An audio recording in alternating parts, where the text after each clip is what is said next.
एक ये था कि निर्गुण निराकार, निर्गुण भगवान निर्गुण निराकार है। ऐसा मैं पहले सोचती थी कि ये निर्गुण निराकार है, लेकिन निर्गुण निराकार है लेकिन मिलने का तो है इसको, कैसे मिलेगा फिर? निर्गुण निराकार है तो मिल कैसे सकते हैं? इसको तो नहीं मिल सकते।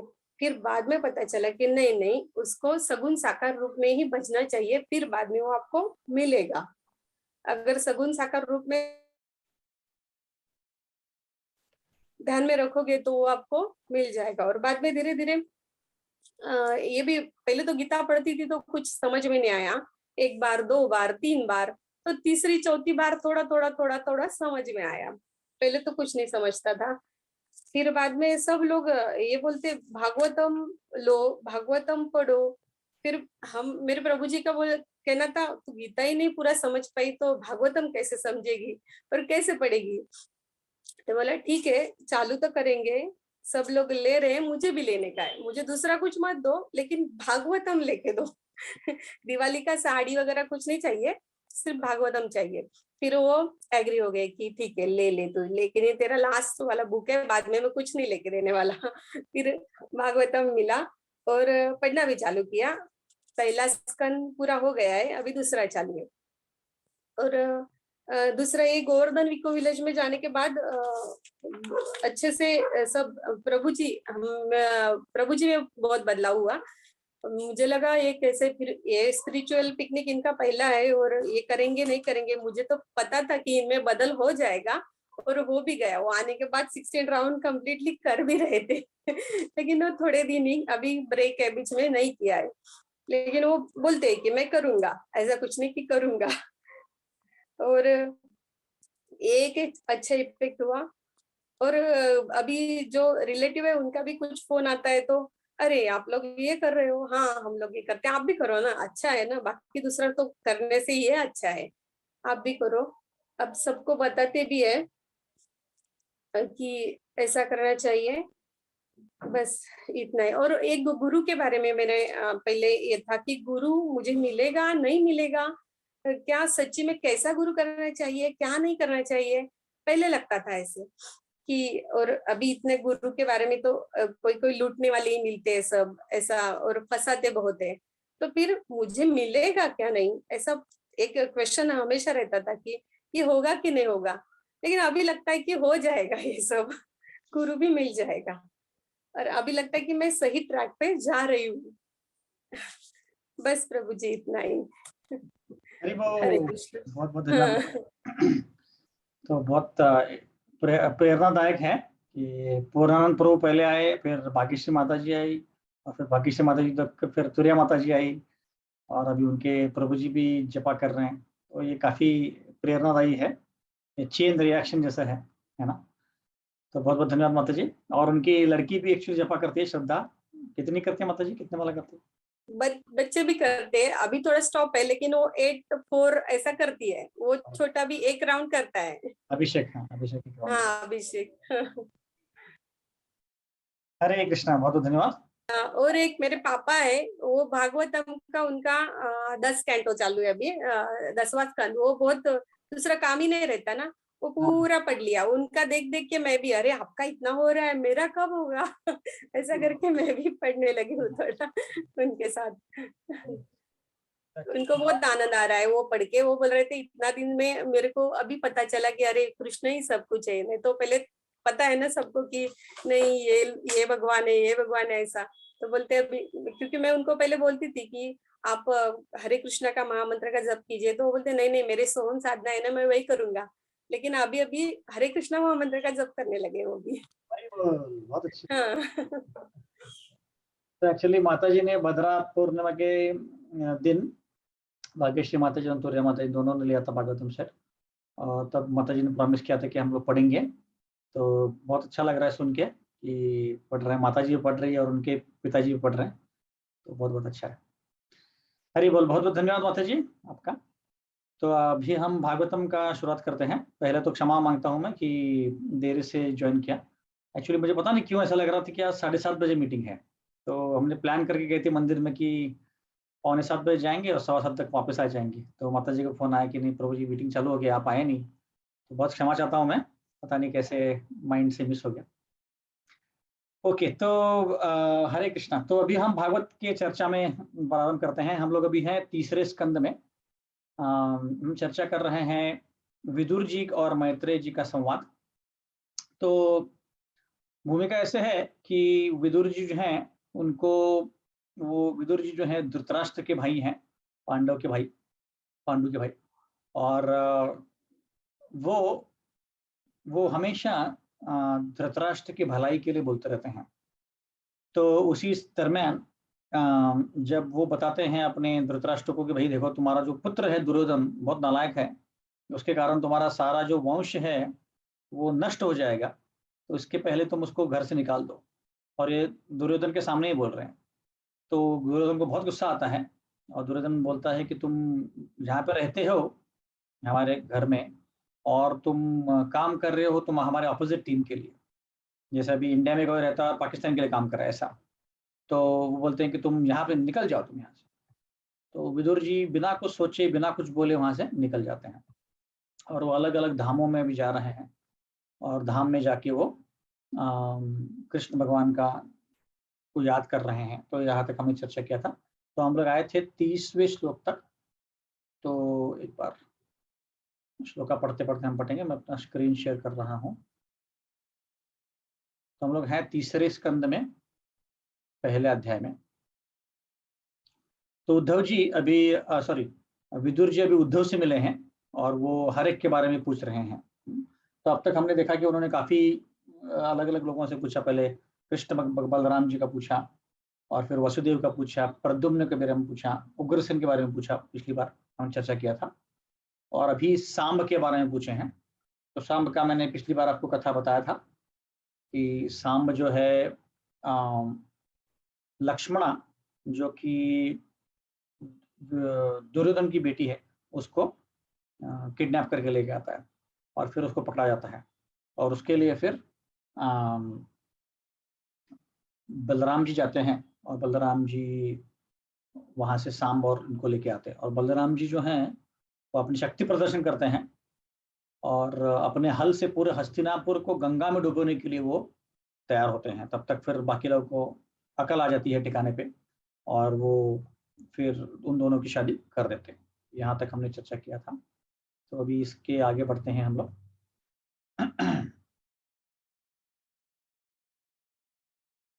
तो 31वां श्लोक।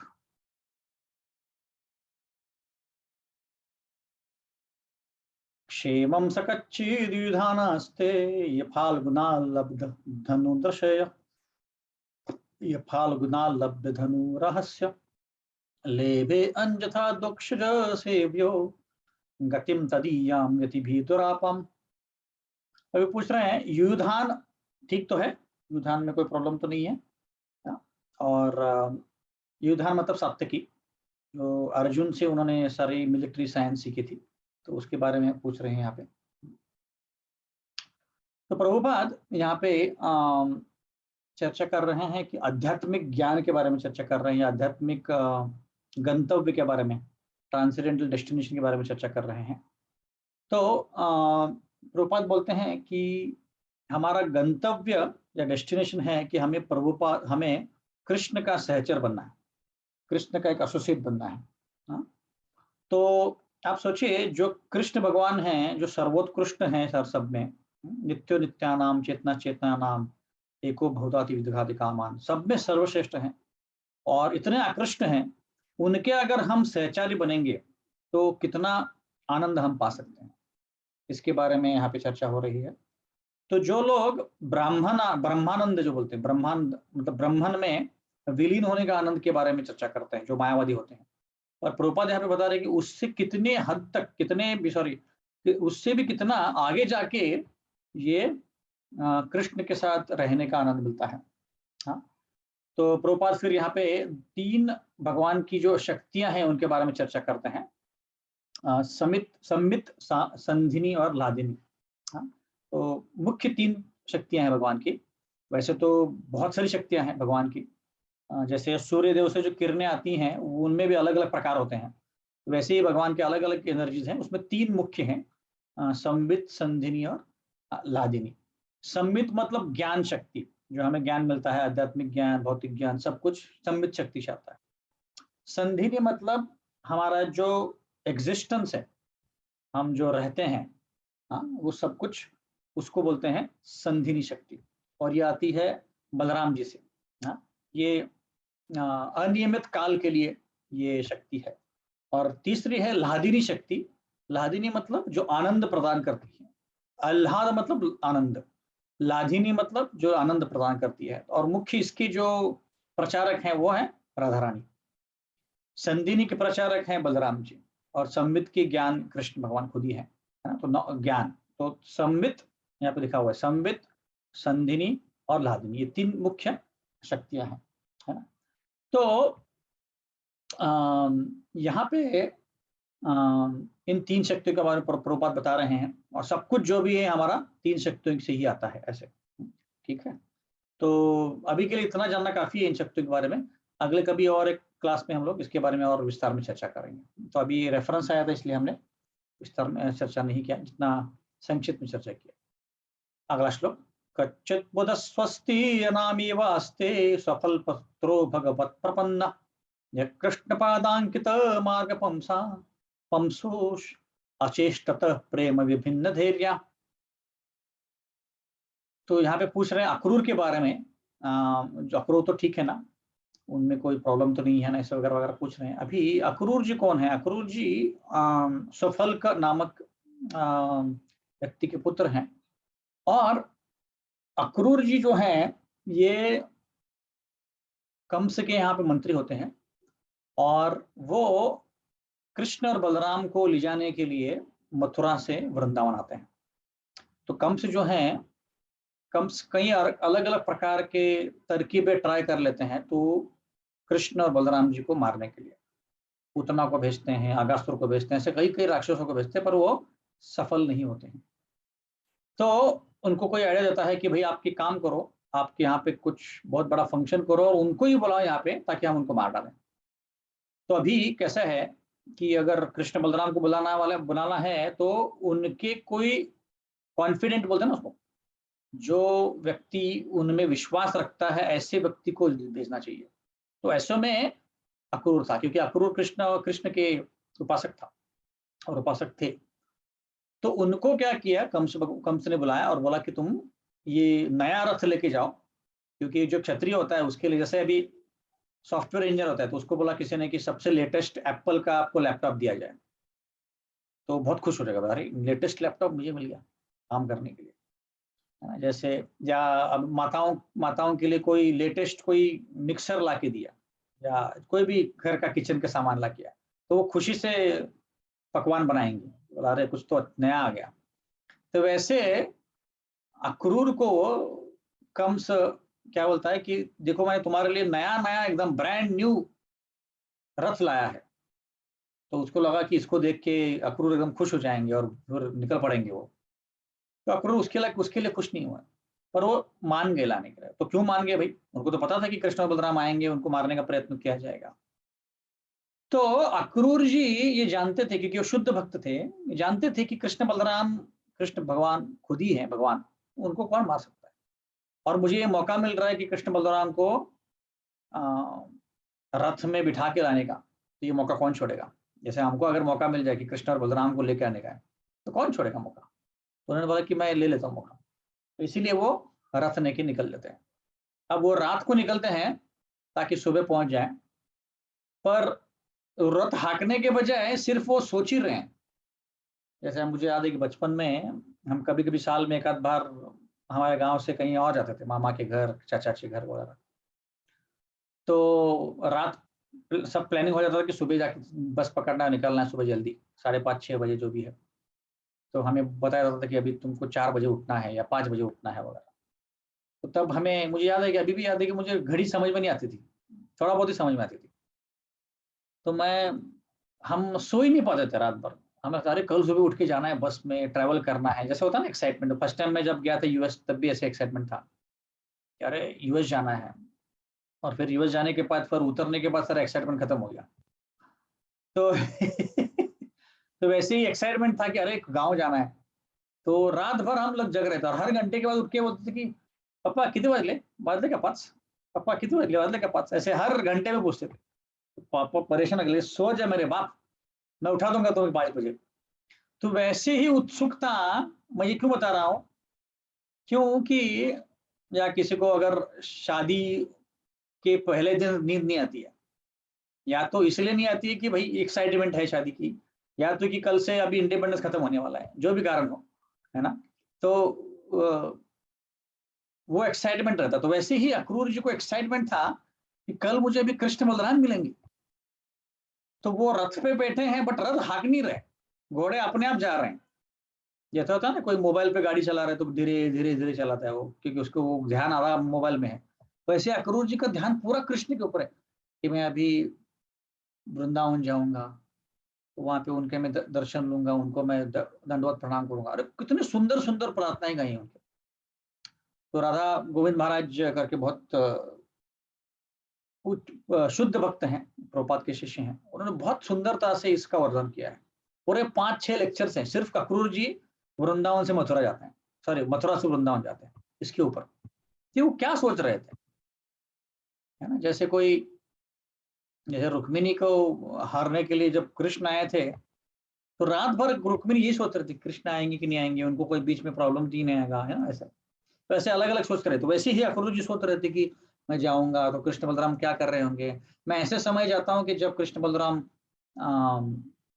ग्वालों को और गैयों को लेके जा रहे होंगे, तो मुझे दर्शन होंगे उनके, मैं उनके चरण पढ़ूंगा वगैरह वगैरह, ऐसे सोच रहे हैं। तो पूरा रात और पूरा ट्रैवल जब कर रहे हैं, पूरा कृष्ण के बारे में सोच रहे हैं।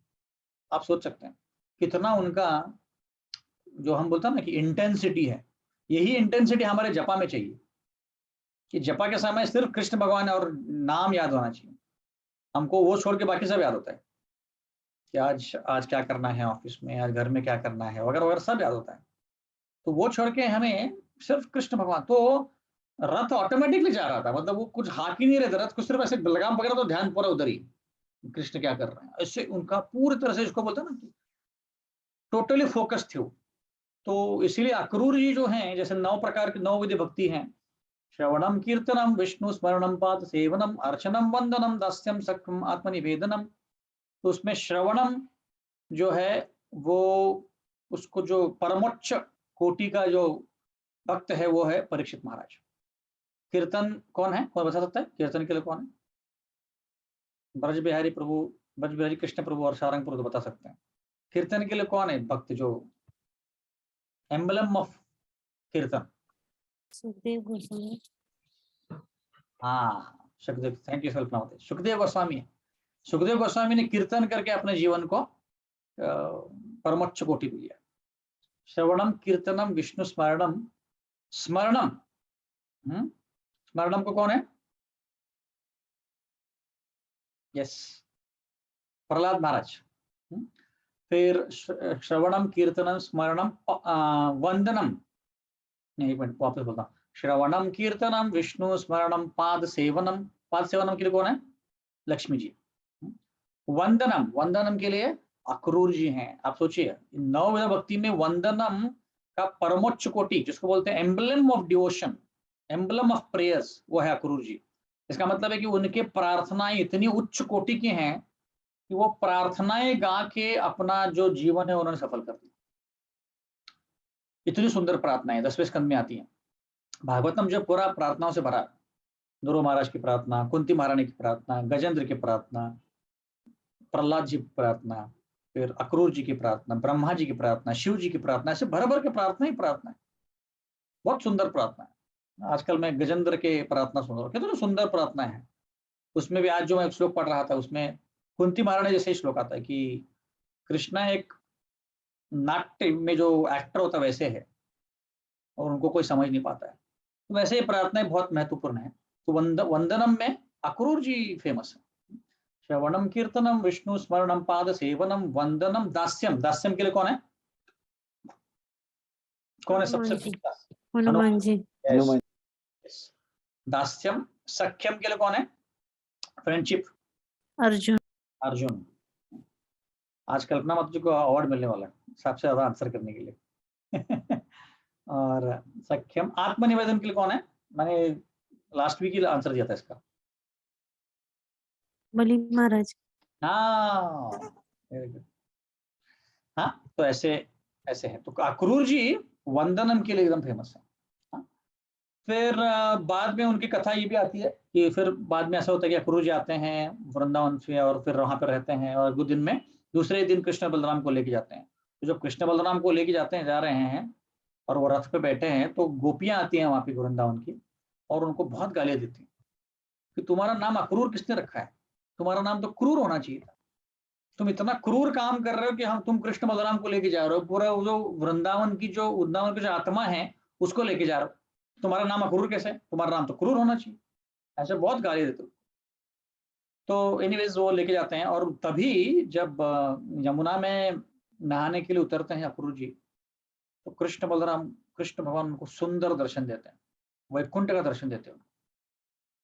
सो जो बोलते हैं ना कि यूनिवर्सल फॉर्म दिखाते हैं वहां पे। तो कई बहुत लिमिटेड लोगों को यूनिवर्सल फॉर्म दिखाया भगवान ने। अर्जुन को दिखाया, फिर दुर्योधन और धृतराष्ट्र को, फिर यशोदा माई को, और चौथा ये अक्रूर जी को। तो 4 बार दिखाया भगवान ने। पर ये पार्शल वाला था, फुल यूनिवर्सल फॉर्म अर्जुन को दिखाया था। तो ये बाकी तीन फॉर्म जो पार्शल थे, यशोदा माई को, अक्रूर जी को और दुर्योधन और धृतराष्ट्र को। तो ऐसे वो उनको सुंदर दर्शन करते हैं, और दर्शन करके वो फिर वो लेके जाते हैं। तो ये उनका एक पास टाइम है। और एक पास टाइम है कि आपको मैंने कथा बताई थी शमंतक ज्वेल के बारे में, कार्तिक मास में, कि आप लोगों के साथ कथा बताते बताते मेरी मेमोरी भी थोड़ा सा ताज़ा हो रही है, क्योंकि मेरी मेमोरी इतनी अच्छी नहीं है। पर जब मैं पास टाइम बता रहा हूँ तो मुझे अभी याद आ रहा है कि मैंने कब पास टाइम कहाँ बताया था। तो आप लोगों की दुआ से थोड़ा थोड़ा मेमोरी वापस आ रहा है। जैसे नित्य सिद्ध कृष्ण प्रेम साध्य कभी न होए, कि कृष्ण प्रेम हृदय में है, धीरे धीरे बाहर आता है, वैसे मेमोरी भी धीरे धीरे आ रही है। तो शमंतक ज्वेल का मैंने पास टाइम बताया था कि शमंतक ज्वेल एक सत्राजित नामक राजा के पास होता है, उसको सूर्यदेव ने दिया होता है। और उस मणि के लिए बहुत बहुत बड़ा कांड होता है ना। उसके लिए कृष्ण को झूठा ठहराया जाता है, वगैरह वगैरह, है ना। तो उसी कांड में फिर आगे क्या होता है कि जब सिमंतक ज्वेल वापस सत्राजित के पास जाता है और सत्यभामा से कृष्ण भगवान की शादी होती है। आप ये कृष्ण बुक में पढ़ सकते हैं डिटेल में, बहुत सुंदर तरीके से प्रभुपाद ने बताया है। तो उसके बाद कृष्ण भगवान एक्चुअली हस्तिनापुर जाते हैं कोई काम के लिए, द्वारका से हस्तिनापुर जाते हैं। जब हस्तिनापुर जाते हैं तो अक्रूर और एक व्यक्ति, मतलब 3 व्यक्ति मिलके मतलब अक्रूर जी और एक व्यक्ति प्लॉट करते हैं कि सत्यजित को मारेंगे, और एक व्यक्ति उनको मार देते, मुझे नाम याद नहीं आ रहा उनका, और वो आके सत्यजित को मार देते हैं, जो कि सत्यभामा के पिताजी हैं। तो उसमें अक्रूर जी का हाथ है। तो आचार्य बताते कि अरे इतना शुद्ध भक्त है और ये खून कर रहा है, या खून करवा रहा है, प्लॉटिंग कर रहा है, ऐसे कैसे कर सकता है? तो शास्त्र आचार्य बताते हैं कि 2 कारण है उसके। एक तो कि उस अक्रूर जी का जो सहवास था कंस के साथ, उसके कारण। दूसरा, मैंने जैसे बताया अभी कि गोपियों के सामने कृष्ण और बलराम को लेके गए थे, कौन? अक्रूर जी। तो उनका श्राप लगा था, तो इसीलिए वो ऐसा काम कर गया। तो वो उनको मार देते हैं और वो खुद जो डायमंड है खुद के पास रखते हैं। तो बहुत बड़ी कथा है। उसके बाद फिर कृष्ण वापस आते हैं और फिर उस शतधन्वा करके एक व्यक्ति, उसको मार देते हैं, और फिर पता चलता है कि जो डायमंड है अक्रूर के पास। ऐसे बहुत बड़ी कथा है, पर उसमें भी उनका हाथ आता है। ऐसे बोलते हैं अक्रूर जी इतने शुद्ध थे कि जिस गांव में वो रहेंगे उस गांव में फेमाइन के बाद दुष्काल कभी नहीं होगा, मतलब बारिश नहीं होगा, ऐसा होगा ही नहीं। तो ऐसा होता है कि द्वारका छोड़ के जाते हैं अक्रूर, क्योंकि वो मणि उनके पास होता है। तो सारे द्वारकावासी बोलते हैं अरे अक्रूर जी छोड़ के चले गए, हमारे इधर बारिश ही नहीं होगी।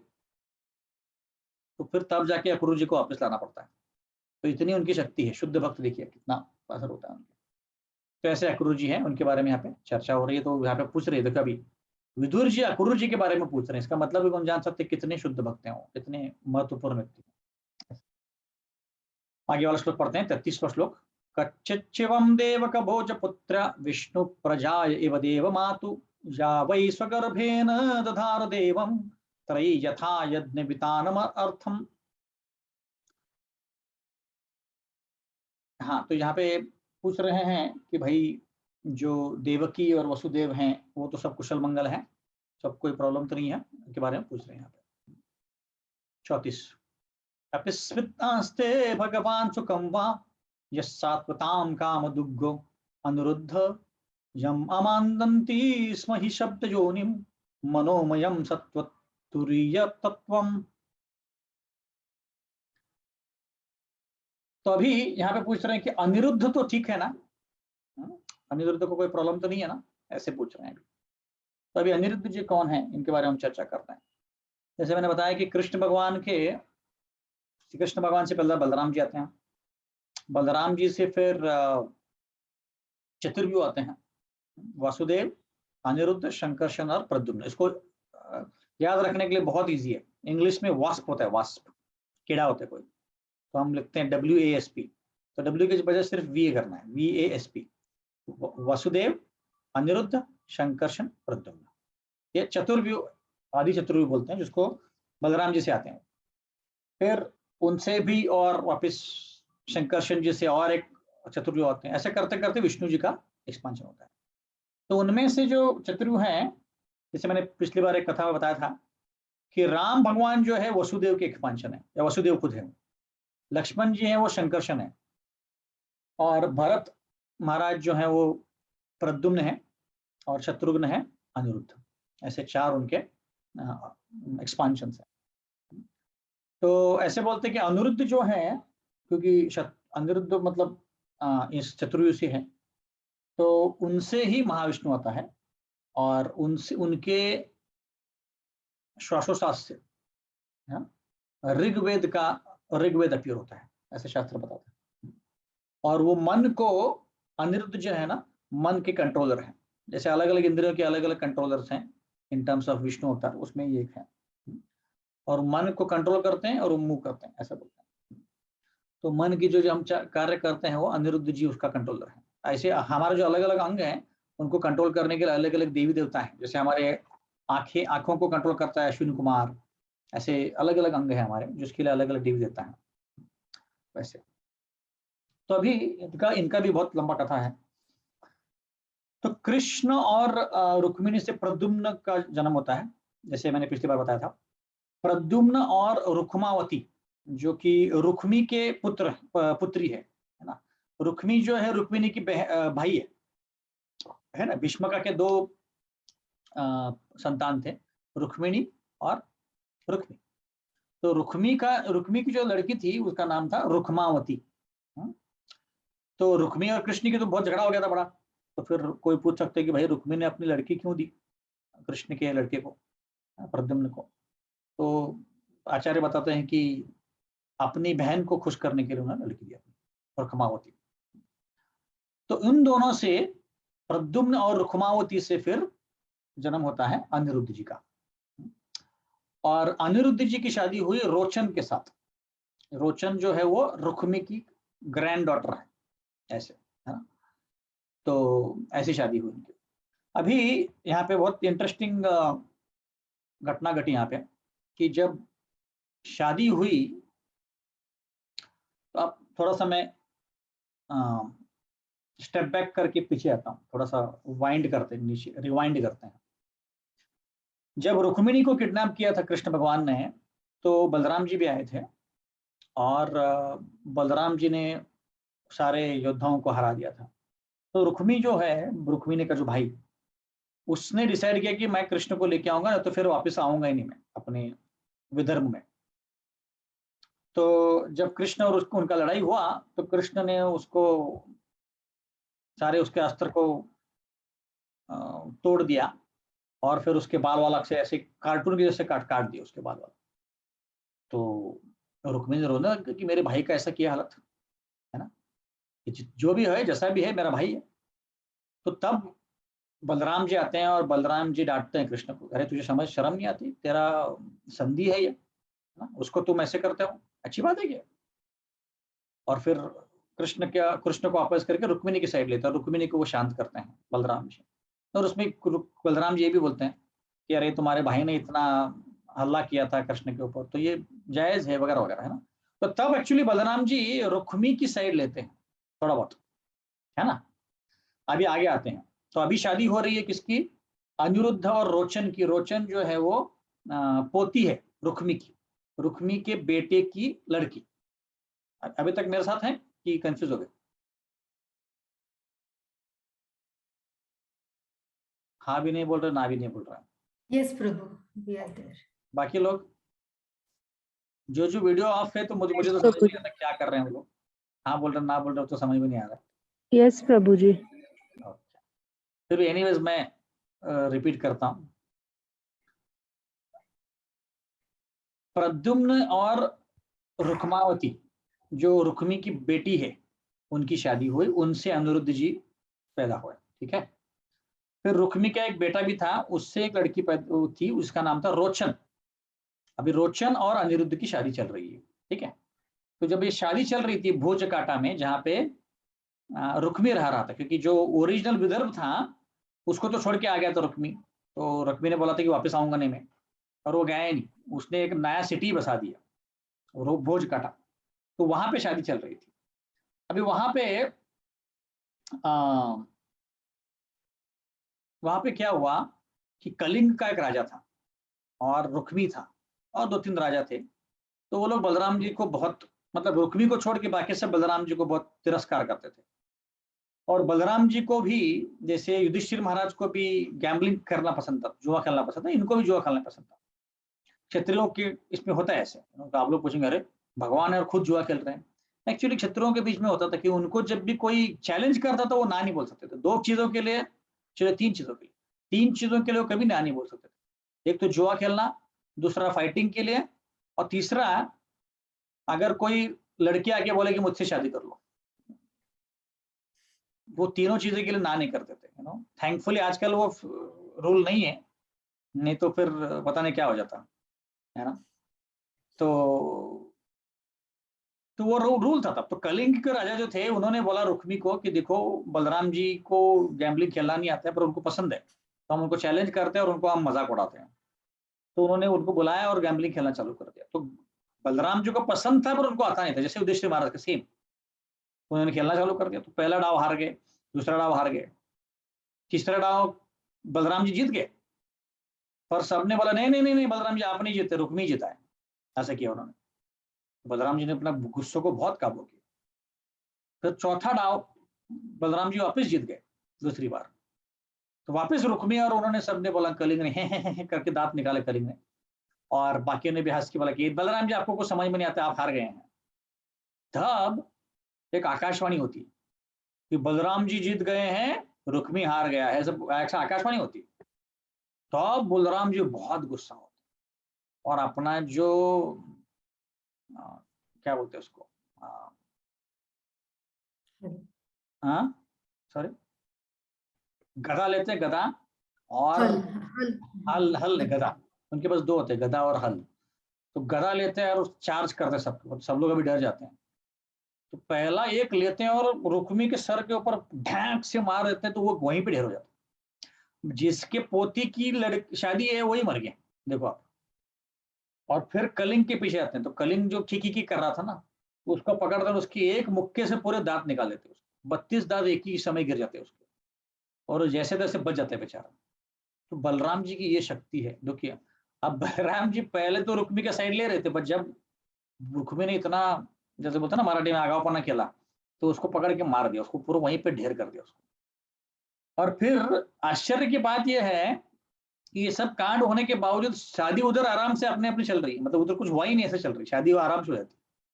क्योंकि शत्रुओं की जब शादी होती थी ना, तो जैसे हमारे इधर पटाखे फोड़ते हैं, तो वैसे 2-4 ऐसे झगड़ा होने के बाद किसी को मारने के सिवाय बजाय, मतलब मारा नहीं होता, तो वो ऐसा लगता नहीं उनको कि शादी हो गई। ये नॉर्मल था उनके लिए, शत्रुओं के लिए, है ना। तो ऐसी घटना घटती है फिर अनिरुद्ध की। फिर आगे और एक परिस्थिति आती है, एक और एक घटना आती है कि अनिरुद्ध जो है, अनिरुद्ध एक्चुअली जो है ये मैंने बताया था कि ये नहीं, हाँ सॉरी, शत्रुघ्न, शत्रुघ्न। हाँ शत्रुघ्न, नहीं मैं और कुछ सोच रहा था, मेरे ख्याल से मेरे ख्याल से मदन की ये है ना, कहाँ लिखा था मैं भूल गया, प्रद्युम्न है वो, प्रद्युम्न एक्चुअली, सॉरी।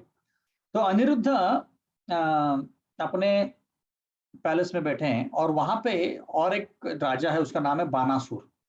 ये बानासुर जो है ये बलि महाराज का पुत्र है, ठीक है, और ये शिव जी का बहुत बड़ा भक्त है। अब बानासुर जो था, बानासुर ने शिव जी की इतनी भक्ति की, इतनी भक्ति की कि शिव जी एकदम खुश हो गए और उसको बोला जो कहीं चाहिए तो ले लो। तो बानासुर ने बोला मुझे 1000 हाथ दे दो जिससे मैं डमरू बजा सकूं और आपको खुश कर सकूं। तो उन्होंने 1000 हाथ दे दिए। तो जब शिव जी डांस करते थे तो बानासुर ये डमरू बजाता था 1000 हाथों से और उनको बहुत खुश करता था। तो बानासुर के ऊपर शिव जी बहुत खुश थे। तो बानासुर ने बोला कि आप मेरे पैलेस में आके, मेरे सिटी में आकर रहो और उसका आप संरक्षण करो। तो उनका दोनों को बहुत अच्छे चल रहा था। तो अभी ये जो प्रथा आती है कि अभी इसके आएगी, बाद में आएगी। तो उसके पहले क्या होता है, बानासुर की एक बेटी है, उसका नाम है उषा। उषा फैन होता है ना, उषा फैन, वैसे उषा, वो वाली उषा। और उसके एक फ्रेंड है चित्रलेखा, जो है बानासुर के मिनिस्टर की लड़की, है ना। आज आजकल बहुत सारे नए नए कैरेक्टर इंट्रोड्यूस हो रहे हैं, तो याद से सुनिए, ध्यान से सुनिए। तो उषा है बानासुर की लड़की, अनिरुद्ध है कृष्ण का पोता, और चित्रलेखा है उषा की बेस्ट फ्रेंड, ठीक है। अब वो दोनों बैठे हैं एक जगह। अब एक रात को क्या होता है, उषा को एक सपना आता है कि एक कोई लड़का है, बहुत सुंदर लड़का है, राजपुत्र है, और उसके साथ इन दोनों का मिलाप हो रहा है, मतलब उषा और अनिरुद्ध का, उषा और ये लड़की का। तो जब उषा उठती है तो एकदम ऐसे विरह में जाती है वो। तो चित्रलेखा पूछती है कि क्या हो गया तुम्हें। तो उषा बोलती है कि देखो मैं आज बहुत ही अजीब सपना आया, कभी कभी भी नहीं आया था कि ऐसे मैंने एक नवयुवक को देखा जिसको मैंने कभी नहीं देखा था, एकदम प्रिंस था वो, और उसका मेरा मिलाप हो गया और अभी मैं विरह में हूँ, तो मुझे वही चाहिए वापस। तो चित्रलेखा बोलते हैं अरे ऐसे थोड़ी चलेगा, आपको बताना पड़ेगा कैसे दिखता है। तो अब देखिए उषा, मतलब हम बोलते हैं ना कि हम लोग बहुत एडवांस्ड है, आप सोचिए 5000 साल पहले की बात है। उषा डिस्क्राइब कर रही है कि वो कैसे दिखता है, और उसका मैच करने के लिए चित्रलेखा क्या करती है, उस तब के जो करंट फेमस पर्सनालिटीज थे उनका चित्र निकालती है, इसलिए उसका नाम चित्रलेखा है ना। ऐसे कृष्ण लीला में भी आती है, राधा रानी की एक फ्रेंड है, वो भी बहुत सुंदर चित्र निकालती है, वैसे ही चित्रलेखा बहुत सुंदर चित्र निकालती है। तो वो सारे फेमस पर्सनैलिटी के चित्र निकालती है, पहले कंस का निकालती है, फिर कृष्णा का निकालती है, फिर बलराम जी का निकालती है, ऐसे अलग अलग लोगों का निकालती है, फिर प्रद्युम्न का निकालती है। तो बोलते नहीं ये नहीं, उषा देखती है, बोलते नहीं ये नहीं, अर्जुन का निकालती है, युधिष्ठिर का निकालती है, बोलते नहीं ये नहीं। फिर फाइनली वो अनिरुद्ध का निकालती है चित्र। तो बोलते हाँ यही तो है वो, यही तो मेरे सपने में आया था, यही चाहिए मुझे। चित्रलेखा बोलती कि फिर क्या, मैं अभी लेके आता हूँ। फिर देखिए चित्रलेखा कितनी पावरफुल है, ऐसी फ्रेंड हमारे को भी चाहिए एक्चुअली। चित्रलेखा इतनी मिस्टिक पावर है इसके पास कि तुरंत उड़ के जाती है द्वारका में, ऐसा द्वारका जिसमें एक चींटी भी जा नहीं सकती अंदर, इतना स्ट्रिक्टली वहां पे प्रोटेक्शन है, सिक्योरिटी गार्ड जितने हैं वहां पे। अंदर जाती है, अनिरुद्ध सोया हुआ है, उसको पकड़ के लेके उषा के बाजू में रख देती, और उषा जब आंख खोलती है तो वो सामने अनिरुद्ध, तो एकदम हैरान हो जाती है, अरे हैं ये कैसे आ गया। चित्रलेखा बोलती मैं लेके आ गई इसको। तो चाहिए ना अपने का फ्रेंड, हमको जो चाहिए वो लेके आ सकता है जब भी, है ना। तो मिस्टिक पावर उतने उसके पास इतने थे। तो अभी क्या होता है, अभी अब उल्टे सलटे सवाल मुझे पूछो इसके बाद, मुझे पता है पास टाइम के बाद अभी सब उल्टे सुलटे सवाल आएंगे। प्रभु जी हम बोलते हैं कि यहाँ पे इलिसिट चेक नहीं करना चाहिए और ये इधर कैसे ऐसे कैसे हो सकता है। तो ये मैंने पिछली बार एक बार बताया था कि कृष्ण और कृष्ण के जो सहचर होते हैं उनकी लीला आगाध होती है, उन पास टाइम्स के बीच में हम नहीं पूछ सकते। जैसे मैंने हेलीकॉप्टर का एग्जाम्पल दिया था, हम मोटरसाइकिल पे जा रहे हैं, सिग्नल पे रुके हैं और देखते हैं कि ऊपर से हेलीकॉप्टर जा रहा है, और वो व्यक्ति पूछ रहा है हेलीकॉप्टर क्यों नहीं रुका भाई, रुक जा, क्यों नहीं रुका तू, ऐसे बोलेगा तो कैसे चलेगा, है ना। वैसे ही हम ऐसे उच्च लोगों के लीलाओं के बारे में हम प्रश्न नहीं पूछ सकते। एनीवेज, तो क्या होता है फिर, अनिरुद्ध और उषा भी उसी पैलेस में रह रहे हैं, किसी को नहीं पता, सिर्फ चित्रलेखा को पता है। ठीक है, तो जब अभी क्या होता है, एक हफ्ता 2 हफ्ते के बाद क्या होता है कि उषा के चेहरे को देख के और उसके हाव भाव को देख के उसकी दासियों को कुछ शक आता है कि कुछ तो इसका गड़बड़ चल रहा है। जैसे अब आज के किसी लड़की का अगर अफेयर है, तो अफेयर को देख के बच्चे पेरेंट्स समझ जाते हैं कुछ तो इसके दाल में काला है ना। बहुत ऐसे अकेले अकेले रहती है, कुछ खुसर पुसर कुछ बात करती रहती है फोन पे ऐसे, तो वो तुरंत जाके बानासुर को बताते हैं कि ऐसा कुछ तो गड़बड़ है, कुछ तो चल रहा है यहाँ पे। तो बानासुर तुरंत आता है उधर पैलेस में और देखता है तो उषा और अनिरुद्ध अच्छे से गप्पे मार रहे हैं बैठ के बेड पे। तो बानासुर बोलता है ये कौन है और तू क्या कर रही है? तो दोनों एकदम शांत हो जाते, पता नहीं चलता उनको क्या करना है। तो बानासुर अपने सारे सोल्जर्स को बुला के लाता है, बोले कि पकड़ो इसको, बाहर निकालो इसको। अब अनिरुद्ध तो कोई साधारण व्यक्ति नहीं, कृष्ण का पोता है, तो वो उन लोगों के पास सब सारे सोल्जर्स को मार देता है। तो फिर अभी इसलिए बानासुर जो बहुत शक्तिशाली है, तो उसको वो पकड़ लेता है और बांध देता है। तो ये खबर पहुंच जाती है कृष्ण को द्वारका में, नारद जी आके बता देते हैं कि आपके पोते को पकड़ लिया इन्होंने। तो फिर अभी कृष्ण भगवान पूरी यदु से डायनेस्टी लेके बानासुर के ऊपर हल्ला चढ़ाते हैं। तो अभी फाइटिंग चल रही है। आप देखिए, ये वाला फाइटिंग के बारे में मुझे पूछना नहीं है प्रश्न आपको, क्योंकि ये लीला ऐसी है कि इसमें प्रश्न नहीं पूछना है। इसमें है हम क्या सीख सकते हैं पूछिए, लीला के बारे में पूछिए, क्योंकि मैं अभी बताऊंगा वो भी उसमें भी आप पूछेंगे प्रभु जी ऐसे कैसे हो सकता है। लेकिन फाइटिंग किसकी चल रही? फाइटिंग चल रही, कृष्ण एक साइड है और अपोजिट साइड शिव जी है। शिव जी ने बोला था ना बानासुर को कि मैं आपको प्रोटेक्ट करूंगा, तो सामने शिव जी चल रहे, तो शिव जी भी एकदम चाव में आके उनको कृष्ण के साथ फाइटिंग कर रहे। बानासुर फाइट कर रहे हैं, बलराम जी और बानासुर के जो कमांडर है उनकी फाइट चल रही है। प्रद्युम्न और कार्तिक की फाइट चल रही है। प्रद्युम्न पता है आपको, और कार्तिकेय, कार्तिकेय कौन है? शिव जी का पुत्र है ना, दोनों भक्ति एक्चुअली। और सांब और बानासुर का जो लड़का, उनकी चल रही है फाइटिंग, और बानासुर फाइटिंग कर रहा है सात्यकी से। हाँ, तो कृष्ण भगवान ने शिव जी को हरा देते हैं आसानी से। उसमें बहुत प्रभुपाद बहुत सुंदर तरीका से बताते हैं एकदम अपना डिस्क्रिप्शन कि शिव जी जो है वो कौन सा अस्त्र छोड़ते हैं, मैं भूल गया। हाँ, अस्त्र का नाम भूल गया, और एकदम हीट वाला अस्त्र छोड़ते हैं। अग्नि अस्त्र, मेरे ख्याल से अग्नि अस्त्र छोड़ते हैं। तो कृष्ण भगवान ज्वरा अस्त्र छोड़ते हैं। मतलब क्या कि ज्वरा नहीं, सॉरी, ठंडा वाला अस्त्र जो होता है उसको मैं नाम भूल रहा हूँ।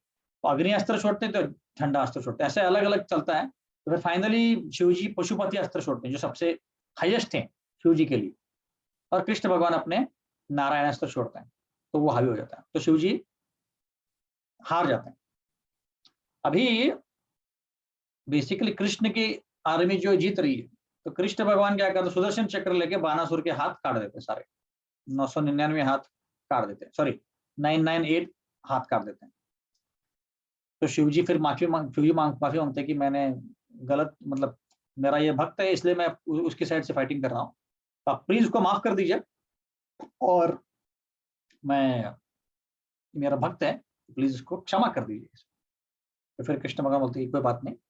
अब देखिए शिव जी इतना भी करते हैं कि कृष्ण के ऑपोजिट साइड से फाइटिंग कर रहे हैं, फिर भी कृष्ण भगवान उसको कुछ नहीं बोलते, शिव जी को कुछ नहीं बोलते, ही just accept. But Brahma ji एक गलती करते हिरण्यकश्यप को वरदान देके, और कृष्ण आके बोलते हैं कि वापस करोगे देखो क्या तुम्हारा हाल होगा, ऐसे बोलते ब्रह्मा जी। तो इससे हम समझ सकते हैं कि कृष्ण भगवान को शिव जी कितने पसंद है।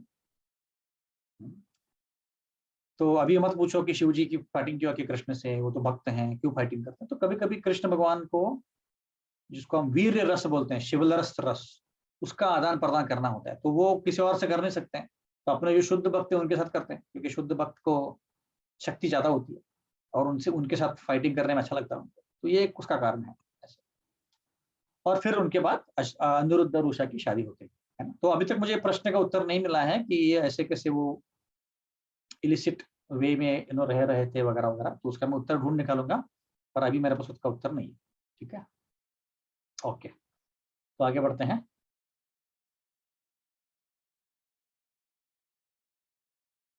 तो अभी श्लोक हम पढ़ रहे हैं 34, अभी चलते हैं 35 को।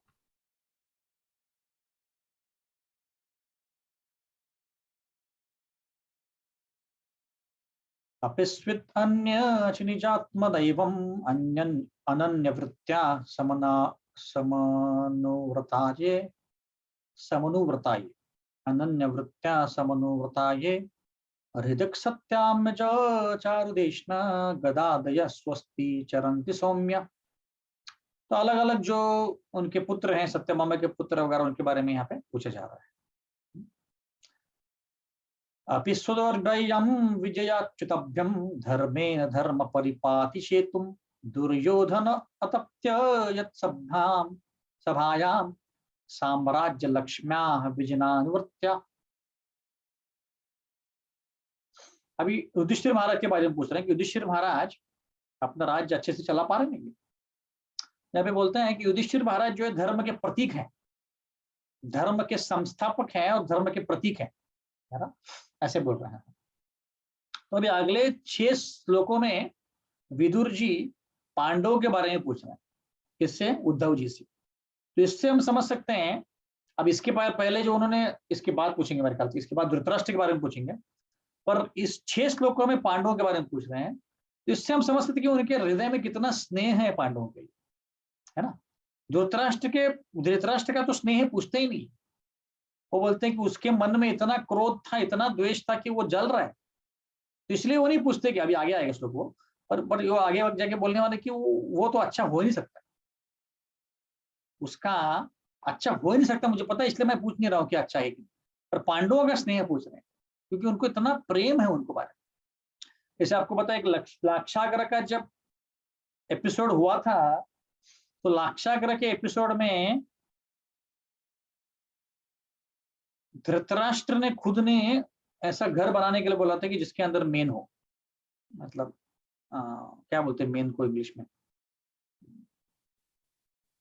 मेनबत्ती, वैक्स, मेनबत्ती। और हिंदी में क्या बोलते हैं मेन को? मेन ही बोलते हैं, किसी को नहीं पता? मोम, मोम, हाँ मोम, मोमबत्ती वाला मोम, करेक्ट। तो मोम से बना होता है वो घर पूरा। तो ये सब कुछ विदुर को पता होता है क्योंकि विदुर सारा वहीं पे रहते हैं ना। तो जब युधिष्ठिर और बाकी सब निकल रहे हैं तो सब खड़े हैं वहां पे, धृतराष्ट्र खड़ा है, दुर्योधन खड़ा है, सब खड़े हैं। उनके, एक मिनट फोन को यार,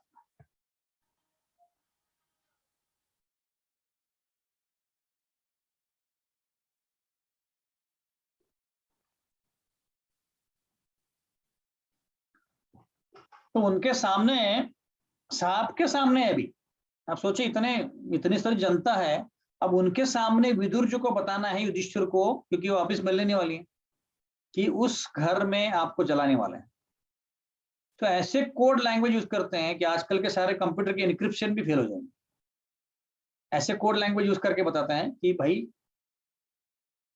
जो सर्प होता है उसको सबसे ज्यादा खतरा आग से होता है, क्योंकि उसको भागना नहीं आता है, क्योंकि वो सर्प ग्राउंड पे चलता है।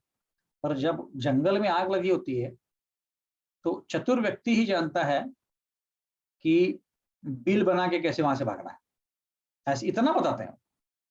तो कुंती महारानी, भीम, अर्जुन पत्नी क्या बोल रहे थे, और धृतराष्ट्र को भी कुछ समझ में नहीं आया, दुर्योधन को तो कुछ समझ में आया ही नहीं, ध्यान ही नहीं रहता। पर युधिष्ठिर महाराज तुरंत समझ गए कि हमें मारने का प्लान है और हमें क्या बोलते हैं उसको, बिल को क्या, उसको क्या बोलते हैं, गुफा बना के, नहीं क्या, टनल बना के जाना है। ये तुरंत समझ आता, कितने चतुर हैं विदुर जी, है ना, और उनको कितना स्नेह है, कितना रिस्क है ना। अगर वो समझ जाते, धृतराष्ट्र या दुर्योधन समझ जाते, वहीं पे कांड हो जाता ना। और वो बता देते हैं और युधिष्ठिर को समझ में आता है। फिर युधिष्ठिर फिर जब वहां पे आते हैं तब जाके बताते हैं कि भाई देखो ऐसे ऐसे होने वाला है। तो इसलिए वो पहले ही दिन से शुरुआत करते हैं वो टनल खोदना। और एक विदुर जी उतना उनका स्नेह है कि वो एक व्यक्ति को भेज देते हैं बताने के लिए कि भाई ऐसे ऐसे होने वाला है और तुम टनल खोदना चालू कर दे। तो भीम यहाँ से टनल खोदना चालू करता है घर के नीचे से, और जो दूसरा व्यक्ति है वो दूसरे साइड से टनल खोलना चालू करता है। ये टनल दोनों साइड से खोदते हैं ना, एक साइड से खोलेंगे तो फिर दूसरे साइड से निकलना मुश्किल होता है, इसीलिए। तो ऐसे विदुर जी हैं जो खुद से पांडवों के लिए इतना स्नेह भरा है उनके मन में। और यहाँ पे अभी प्रभुपाद बता रहे हैं कि एक पुण्यवान जो ये होता है राजा, उसका कितना जरूरत होता है। युधिष्ठिर महाराज जैसा राजा था इसलिए वो अच्छे से कंट्री को रूल कर पाए, तो अभी ऐसे राजा की जरूरत है ना। तो अब हम देख सकते हैं कि राजा अच्छा नहीं तो क्या क्या हो सकता है गड़बड़। तो दुर्योधन के बारे में बताया जाता है कि दुर्योधन अच्छा राजा था, मतलब एडमिनिस्ट्रेटिव पावर अच्छा था उसका, पर बिल्कुल स्पिरिचुअल माइंडेड रिलीजियस नहीं था। इसके कारण वो अच्छे से रूल नहीं कर पा रहा, और उसके मन में इतना द्वेष था पांडवों के लिए, पूरा उसका जिंदगी द्वेष में ही गया। आप उसका पूरा हिस्ट्री देखेंगे तो पूरा जिंदगी पांडवों से द्वेष करने में गया। जब उसको राज्य मिला और पांडव गए थे जंगल, तब भी द्वेष से खत खत खत खत कर रहा था और बोला था कि मैं जाऊंगा जंगल उनको जलाने के लिए, है ना। और इससे हम समझ सकते हैं कि किसी का भी हमने द्वेष नहीं करना चाहिए। इच्छा द्वेष समुत्तेन द्वंद्व मोहेन भारत। कृष्ण से द्वेष करके हम यहाँ पे आए हैं और उसके कारण ही हमारा पूरा जो है हम नष्ट हो गए। तो इस दुर्योधन के एपिसोड से हम समझ सकते हैं कि द्वेष हमने किसका भी नहीं करना चाहिए। द्वेष से हमारा सिर्फ नुकसान ही नुकसान होता है और कुछ नहीं होता। आप सोचिए दुर्योधन का क्या प्लान था। दुर्योधन का प्लान सुनेंगे तो एकदम चौंक जाएंगे। दुर्योधन का प्लान यह था कि 12 साल के लिए वनवास भेजेंगे और 1 साल जो गुप्त साल था, इनकॉग्निटो जो बोलते हैं, उसमें हर बार हम जाके उनको पकड़ लेंगे, क्योंकि उसके सारे दूत यहाँ पर वहां थे। हर साल पकड़ेंगे और 12 साल भेज देंगे, ऐसे इटर्निटी के लिए, मतलब जिंदगी भर उसको करना था। ये उसका प्लान था। तो इससे हम समझ सकते कि कितना द्वेषी व्यक्ति था, और तो द्वेष के कारण पूरा ध्वस्त हो गया। ऐसे एक मिनट मैं पूछता हूँ विमला गोपी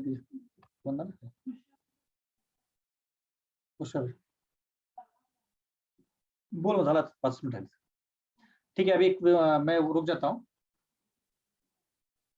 बोलो ठीक है, विमला गोपी पुष्पाभिषेक के बारे में बात में तो बात करेंगे।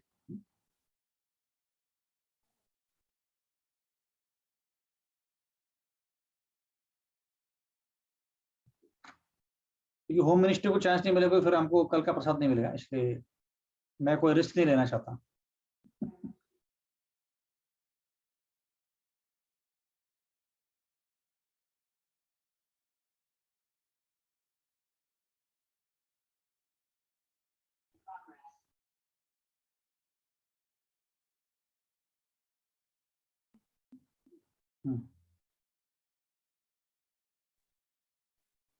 हरे कृष्णा।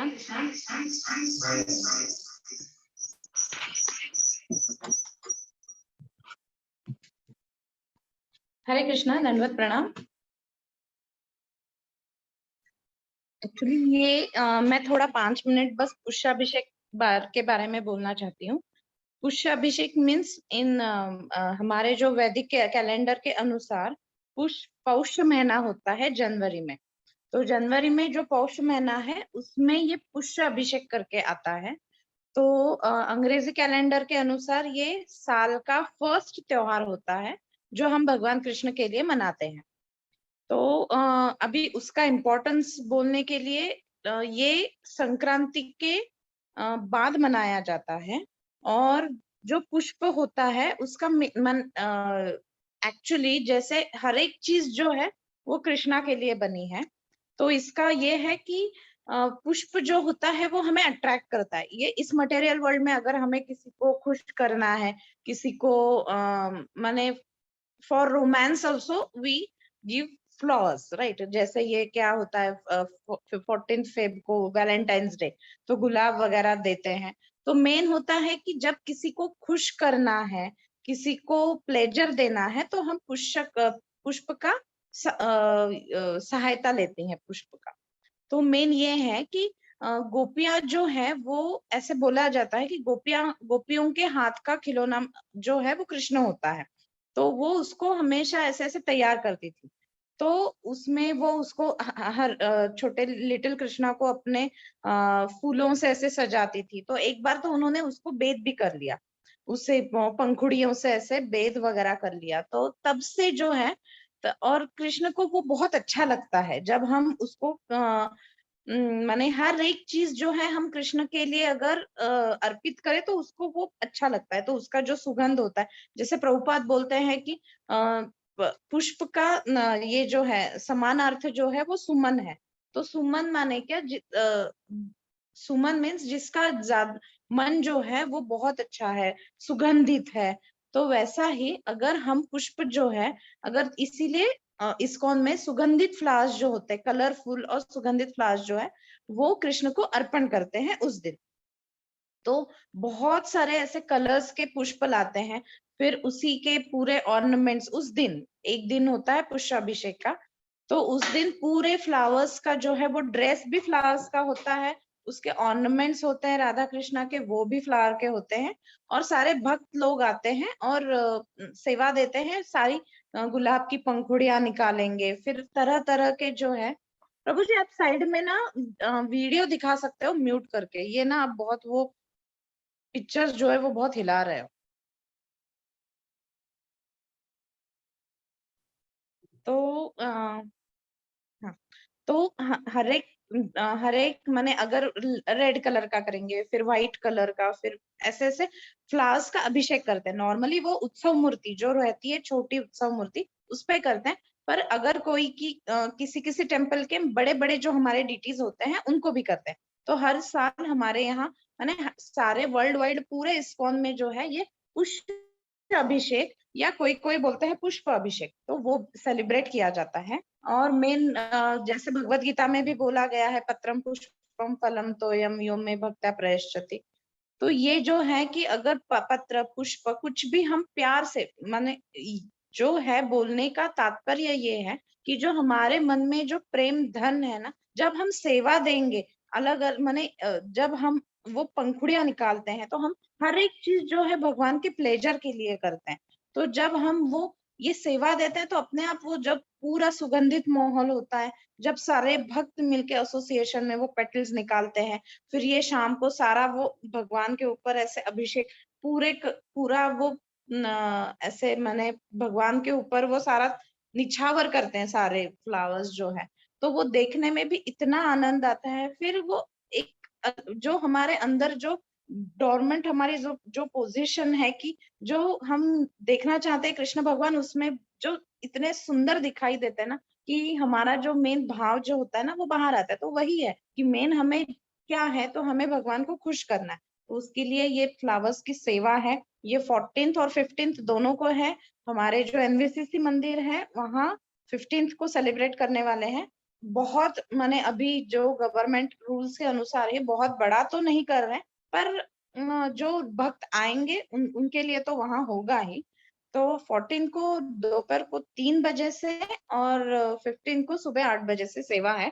अगर इफ आपको अगर सेवा देनी है, आपको देखना है कैसे, हमेशा ये शाम को होता है, तो दिन भर जो है वो सेवा चलती है। और शाम को ये छोटे, अगर आप अभी वीडियो देख रहे होंगे तो छोटे उत्सव मूर्ति है उनके ऊपर करने वाले हैं। हमेशा एक्चुअली हर साल जो है बड़ी डिटीज को करते हैं। पूरा बहुत नयन रम्य दृश्य होता है, वो बहुत अच्छा लगता है।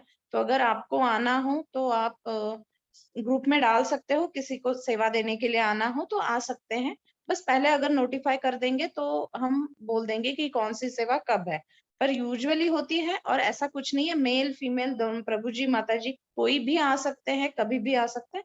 बस जो नॉर्मल रूल्स है वही है कि अच्छे माने शुद्ध कपड़े पहन के आना है, इतना ही रूल है। बाकी और वो पीरियड्स वगैरह ना हो तो वो कर सकते हैं, इतना ही है। पर भगवान की सेवा के लिए, भगवान को हमें खुश करने के लिए आप सभी आ सकते हो, आपका स्वागत है। और अगर सेवा के लिए नहीं भी आए तो फिर देखने के लिए तो पक्का जरूर आना फ्लावर फेस्टिवल। ठीक है, हरे कृष्णा। बहुत धन्यवाद। किसी को कोई प्रश्न है फ्लावर फेस्टिवल के बारे में? और कोई प्रश्न है?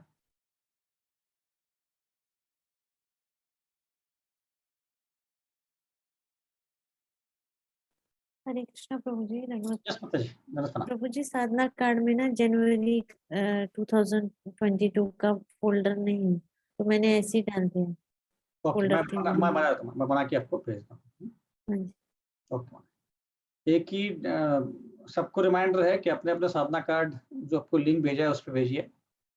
मैं कब तक रिमाइंड करते रहूँगा, जब तक आप लोग नहीं डालते तब तक रिमाइंड करते रहूँगा। तो प्लीज़ डालिए, ये हमारे साधना के लिए है, अच्छा करें हम साधना इसलिए।